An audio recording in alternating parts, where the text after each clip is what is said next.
శ్రీ గురుభ్యో నమః.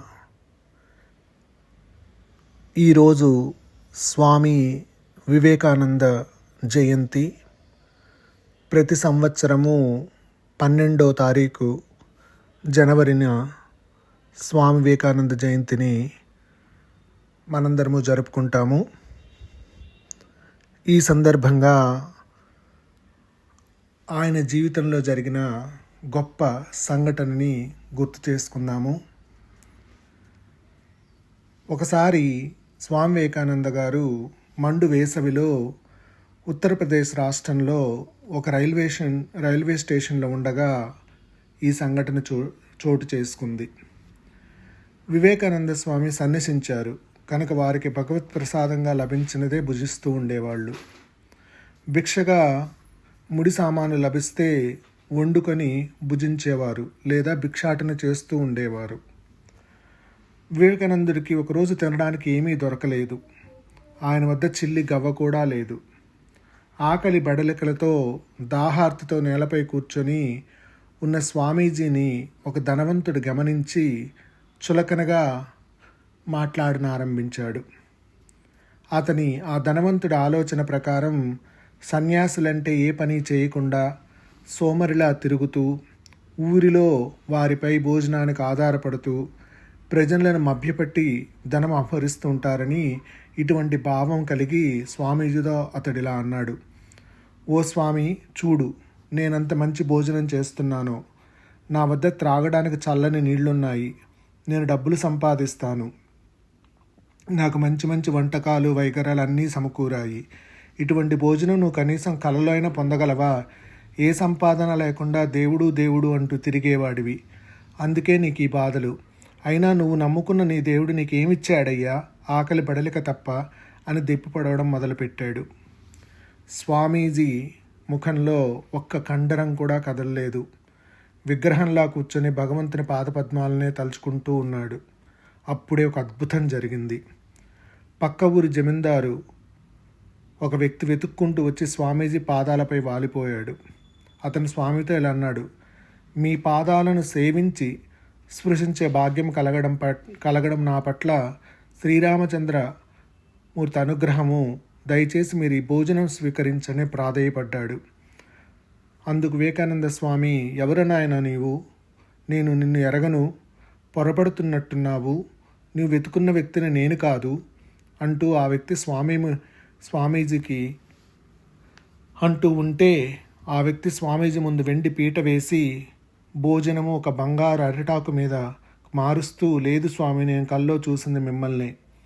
శ్రీరామచంద్రమూర్తి స్వయంగా నా కల్లో కనిపించి మిమ్మల్ని చూపించి, నా బిడ్డ ఆకలితో ఉంటే నువ్వు హాయిగా తిని నిద్రిస్తున్నావా? లేచి అతనికి భోజనం పెట్టు అని ఆజ్ఞాపించారండి. ఆహా, ఏమి నా భాగ్యము! మీ వలన నాకు రామదర్శనం కలిగింది. తండ్రి బిడ్డలు 20 ఏమి గాంభీర్యము, ఏమి సౌందర్యము! ఒక్కసారి చూస్తే చాలు, ఎవరూ మర్చిపోలేరు. నేను పొరబడటం లేదు స్వామి. దయచేసి వేడి చల్లారక ముందే ఆరగించండి. చల్లటి నీరు కూడా తెచ్చాను. స్వామీజీ కనువులెమ్మడ జలజల నీరు కారింది. ఏ అభయహస్తమైతే తన జీవితమంతా ఆయన కాపాడుతూ వస్తుందో అదే అభయహస్తం ఇది.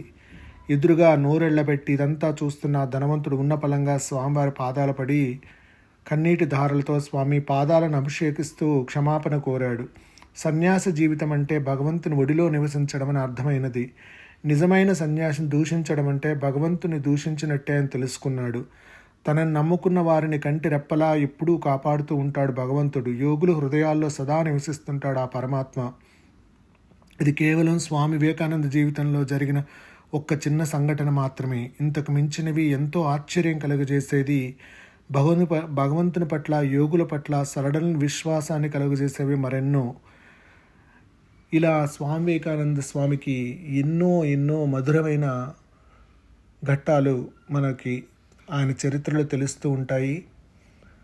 ఈ రోజు ఈ చక్కటి కథను విని స్వామి వివేకానంద యొక్క గొప్పతనాన్ని, తన యొక్క సన్యాస జీవితంలో తను ఎదిగిన విధానాన్ని తెలుసుకుంటూ, సర్వం శ్రీకృష్ణార్పణమస్తు. సర్వం శ్రీకృష్ణార్పణమస్తు. అర్పణమస్తు. సర్వం శ్రీకృష్ణార్పణమస్తు. సర్వం శ్రీకృష్ణార్పణమస్తు.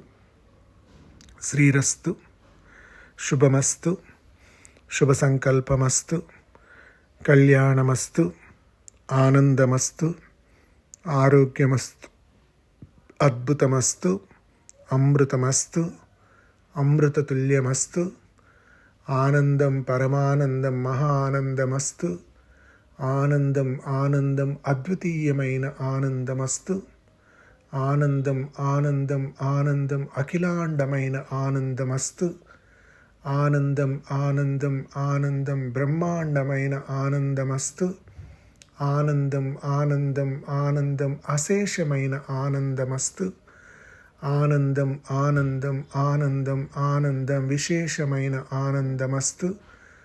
ఆనందో బ్రహ్మాస్మి. నిరంతరము ఆనందంగా సంతోషంగా జీవించాలని మనసా వాచా నా కోరుకుంటూ ధన్యోస్మి, ధన్యాహం, స్వస్తి, శుభం. శుభం భూయాత్.